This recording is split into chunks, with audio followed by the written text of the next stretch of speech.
name is Dr. Jay Varma, who happened to be New York City's COVID czar. We have a lot of czars these days who did or didn't do interesting things. I don't know, the border czar, Kamala Harris, the COVID czar, Dr. Jay Varma. So you real quick before we get into now the controversy surrounding monkeypox with him, but what happened with him as New York City's COVID czar, and then there's been some repercussions, some fallout from Oh my gosh. Okay, so in case anybody missed it, this scumbag was caught undercover on an undercover camera bragging about how he created all these COVID lockdowns while he was secretly throwing and attending orgies, quite literally. By the way, did you not get the memo on the sex orgy thing? Wasn't like missed that one, and I was near New York. Why didn't they invite me? Girl, I mean, not that I would have gone, but my God, I didn't know this was so prevalent. I actually worked with Diddy, believe it or not, never got the invite to the orgy. Thank God, but that said, so a lot of people were really angry about the hypocrisy, but that's the least of the problems. He goes on to brag quite similarly to the way Fauci did at those, in a few interviews and at the congressional hearings, where they made people's lives as difficult as possible, said individual right here, to get that vaccine. It's like, you'll be fired, your kids won't be able to go to school, you won't be able to travel, you won't be able to eat at a restaurant. And let me just say, smallpox happens to be eradicated because of vaccinations. In my personal opinion, everything is a cost-benefit analysis.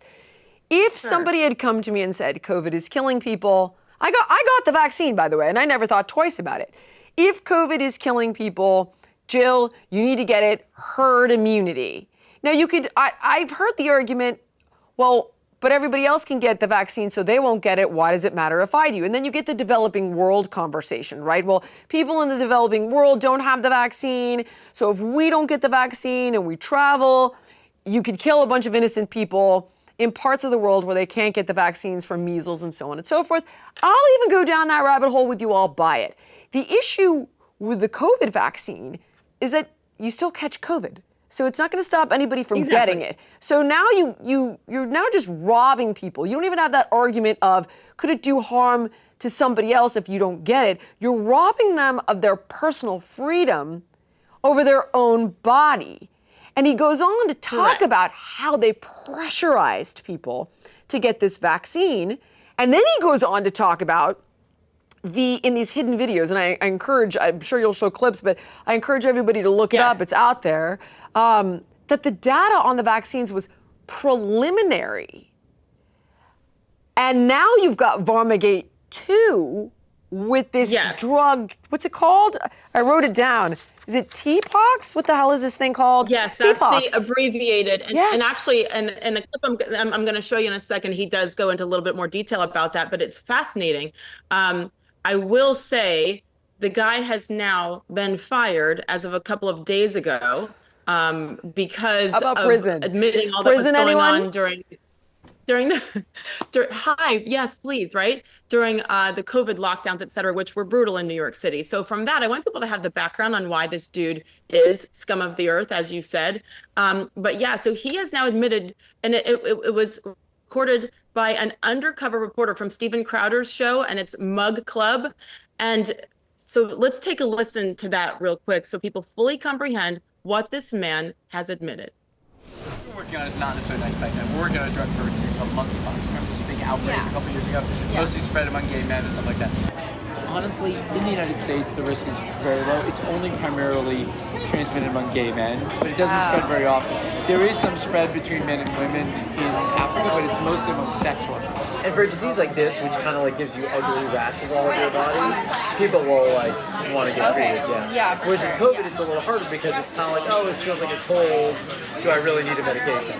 For to treat this disease. So it's a virus that you get and that causes bumps all over your body. Monkeypox. What's the drug called? It's called tecovirimat, or T-pox is the name of it. T-pox. Yeah. So they just did a big global announcement about monkeypox because there's a bunch of cases in Africa and stuff.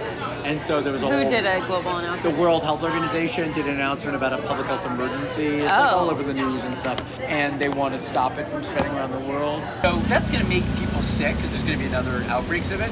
But it's not going to spread among the general population. It's almost certainly going to stay primarily among gay men, maybe some women in certain settings.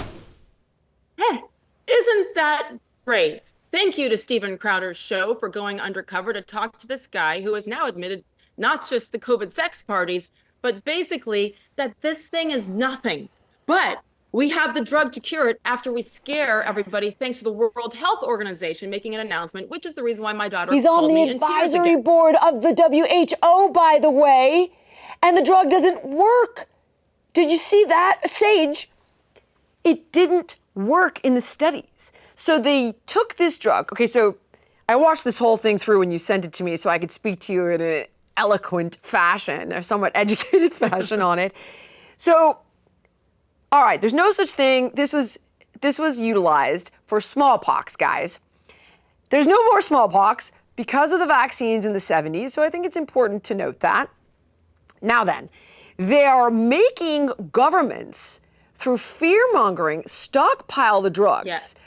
Up to the tune of like a $500 million contract with the United States government under the pretense, and he says this literally, that Russia could drop a missile with smallpox. So you better stockpile this drug in case Russia tries to give us all smallpox. And I'm thinking to myself, does he mean monkeypox or smallpox? Because we've all been vaccinated against smallpox. So is it monkeypox?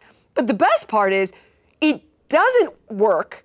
It's not efficacious in treating monkeypox in the study that they did. It had the exact same result as the placebo, which was proper food and proper medical care. Because remember, this was done in the developing world. Then, did you see the part about how he goes on to talk about spinning that study in the mainstream media?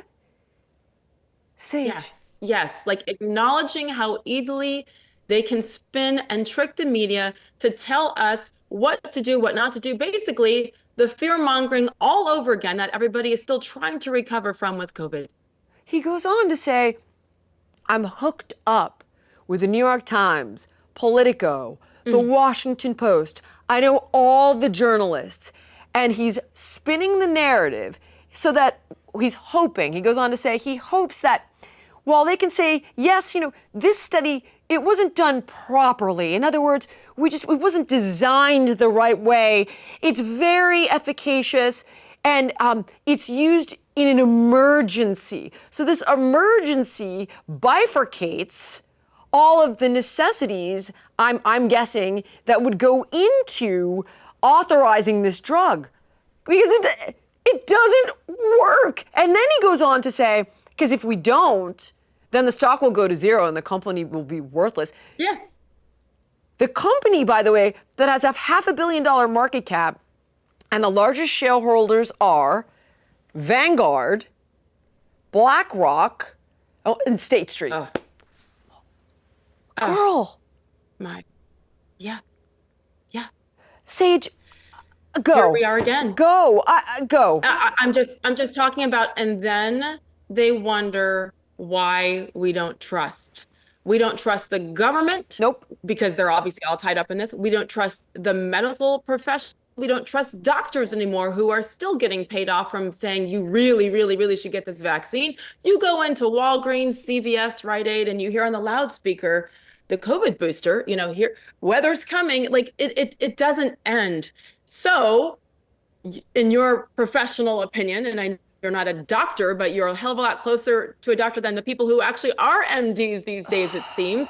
What happens if in the next couple of months, and by the way, I predicted something like this, I'm not alone, right before the election, right? I mean, when I got the call from when this really blew up a month ago. It's not going to do that. I'm going to say that's not going there. It's not a coincidence. See, I think they can't go there. So what do we do then, Jillian? When we get it, do we just ignore it? Like, what do we do when the WHO comes out again? And then what if it gets to the point of schools and people saying, hey, get another vaccine or else? What do we do? Okay. The first thing I would say is, listen, I always thought Steven Crowder was a conspiracy theorist sage. I've always believed in vaccines for the simple reason that we no longer have smallpox, right? I was like, oh, stop. They're saving lives. It's one of the greatest inventions in medical history, but here's the reality.